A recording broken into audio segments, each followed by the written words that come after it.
So अब हामी पढ्न जाँदैछौँ सेल्फ इन्डक्टेन्स है त। सेल्फ इन्डक्टेन्स भनेको चाहिँ हामीले कसरी बुझ्नु पऱ्यो भन्दाखेरि the phenomena of production of EMF due to the flow of change of current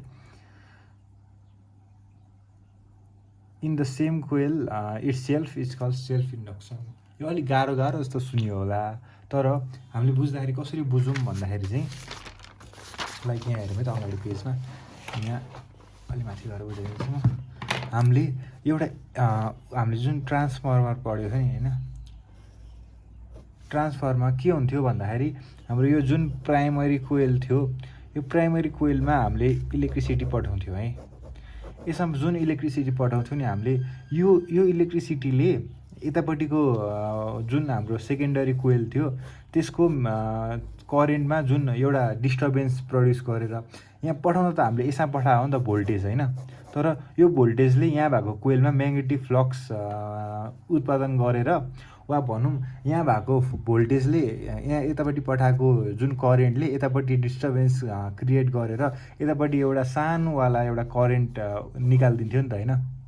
हामी त्यही भएर पढ्यौँ नि, धेरै तार घुमेको ठाउँमा करेन्ट पठाउँदाखेरि त्यो सँगै भएको कनेक्ट नभएको तारमा म्याग्नेटिक फ्लक्स निस्किन्छ, जसले गर्दा करेन्ट प्रड्युस हुन्छ। त्यो करेन्ट चाहिँ योभन्दा यो कम हुन्छ। त्यही भएर हामीले स्टेप अपबाट स्टेप डाउन यहाँबाट गऱ्यौँ। अब यसमा नै हामीले उल्टो गरिदियो भने के हुन्छ, स्टेप डाउनबाट स्टेप अप हुन्छ होइन त। भनेपछि हाम्रो यो जुन हामीले पढेको थियौँ नि के अरे नम्बर अफ कोइल्स चाहिँ जुन प्रड्युस हुने छ जुन फ्लक्स छ त्योसँग चाहिँ डिपेन्डेन्ट हुन्छ। त्यही भएर योबाट यो हुने भयो र योबाट यो हुने भयो हामीले पढ्यौँ होइन। हो यही नै हो कि हाम्रो जुन यो सेल्फ इन्डक्टेन्स भन्यौँ नि, सेल्फ इन्डक्टेन्स भनेको पनि यही नै हो कि। यहाँ भनौँ न the phenomena of producing of EMF due to the flow of change of current in the same coil.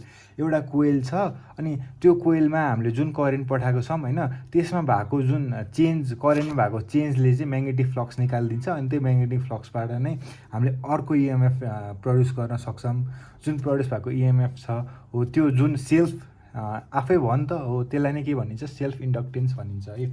So यसमा चाहिँ हामीले के प्रुभ गर्नुपर्छ भन्दाखेरि फर्स्टमा हाम्रो सेल्फ इन्डक्टेन्सको हाम्रो जुन फर्मुला छ त्यो प्रुभ गर्नुपर्छ है त। सो हामी जाऊँ यहाँबाट लेट गरौँ अनि के लेट गर्नुपर्छ हामीले भन्दाखेरि म अब यसरी लेखिदिन्छु, हजुरले ल्याङ्ग्वेजमा लेख्न सक्नुहुन्छ, म चाहिँ यसरी लेखिदिन्छु है त। सो यसमा हाम्रो के चाहिने भयो त भन्दाखेरि हाम्रो यसमा चाहिँ मेनली भनेको हामीले जुन लाउने भने यसमा फ्याराडेज इलेक्ट्रोम्याग्नेटिक इन्डक्सनवाला ल छ नि, जुन फ्याराडेजको ल हो त्यो लाउने हो कि यसमा। सो हामी फर्स्टमा के लेट गऱ्यौँ भन्दाखेरि यसमा हाम्रो फाइ भनेको म्याग्नेटिक फ्लक्स छ, त्यसै गरी आई भन्ने करेन्ट दौडिरहेछ अनि त्यसमा यति पहिला यति गरौँ है त। एउटा म्याग्नेटिक फ्लक्स यसमा आई भन्ने करेन्ट पास भइरहेछ अनि त्यसपछि गएर फाइ भन्ने magnetic flux at a time जुन छ है। अनि त्यसपछि गएर एउटा रिलेसन देखाउनुपर्छ कि हामीले यसलाई फर्स्टमा इन्ट्रोड्युस गरौँ होइन। त्यसपछि गएर phi is directly proportional to the I हुन्छ, यो इक्वेसन आई भयो होइन। सो यसमा हामीले यसलाई इक्वेल बनाउन एउटा कन्सट्यान्ट त हाल्न पऱ्यो। So phi equal to L I भयो। सो अब हाम्रो जुन यो सेल्फ इन्डक्टेन्स छ नि, यो जुन यो सेल्फ इन्डक्टेन्सको जुन कुरा छ नि होइन, यो मेनली सुरु हुन्छ यो यलबाट के। यो यल भनेकै सेल्फ इन्डक्टेन्स हो भनेर बुझ्छौँ हामी। सो यल भनेको एउटा कन्सट्यान्ट हो अनि जुन चाहिँ हाम्रो सेल्फ इन्डक्टेन्सको कोएफिसिएन्ट हो भनेर बुझ्छौँ हामीले। यहाँ भयो है, यसलाई यललाई इन्ट्रोड्युस गऱ्यौँ अनि यसमा यल इज प्रोपोर्सनल कन्सट्यान्ट अनि विच इज कोएफिसिएन्ट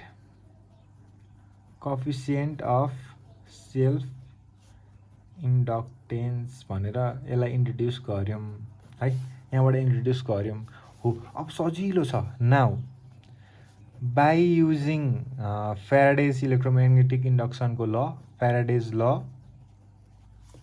हामीले फ्याराडेजबाट के एउटा फ्याराडेज लबाट के थाहा पायौँ भन्दा यो जहाँ पनि युज हुन्छ, E equal to d minus d phi by dt है। अब केही गर्नु पर्दैन, यसलाई ल यहाँ हाल्ने सल्भ गर्ने आउँछ, सजिलो छ यो त। यो झन् कति सजिलो छ,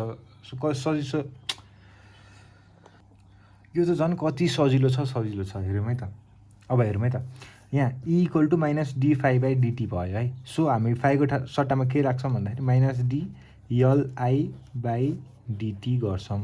सो हामीले के भनेको छौँ यहाँ भन्दाखेरि यल भनेको त कन्स्ट्यान्ट हो नि त होइन, भनेपछि minus L dI by dt गऱ्यौँ है।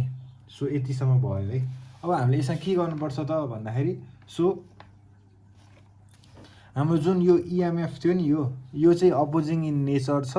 सो त्यही भएर हामी यहाँनिर एउटा ल्याङ्ग्वेज लेखे नि हुन्छ नलेखे नि हुन्छ, हामी सिधै के गर्छौँ भन्दाखेरि E by minus dI by dT अनि इक्वल टु यल गर्न खोजेको हौँ क्या हामीले चाहिँ।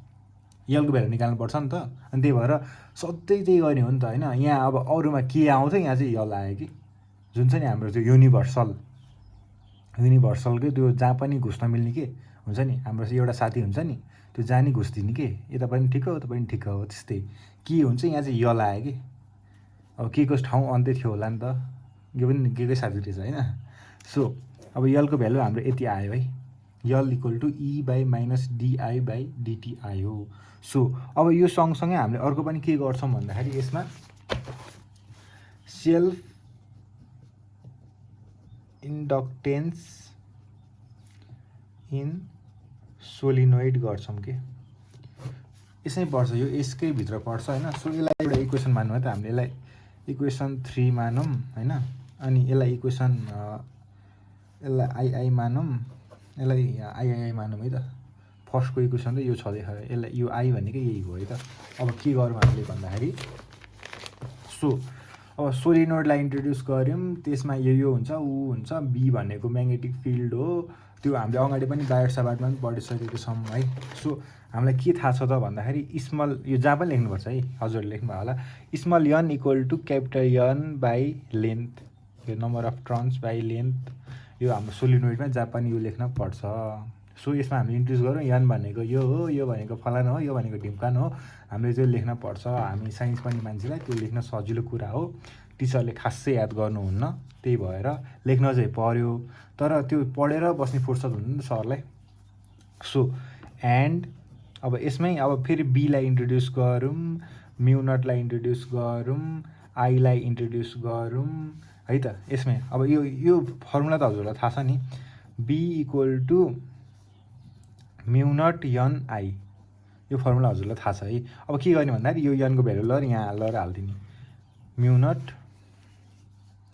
यन बाई यल आई भयो equal to mu naught N by L I भयो। सो अब के गर्ने त यसमा भन्दाखेरि हाम्रो mu naught N by L I यहाँ आयो होइन। अब अगेन फेरि कति अगेन आउँछ यसमा, गाह्रो कि गाह्रो। अब हाम्रो अर्को के एउटा फर्मुला अर्को के छ भन्दाखेरि हाम्रो फाई इक्वल टु एनबिए भन्ने फर्मुला छ। एनबिए भन्ने चाहिँ के याद आयो, बास्केटबल, त्यही भएर सम्झिनु यो एउटा बास्केटबल हो।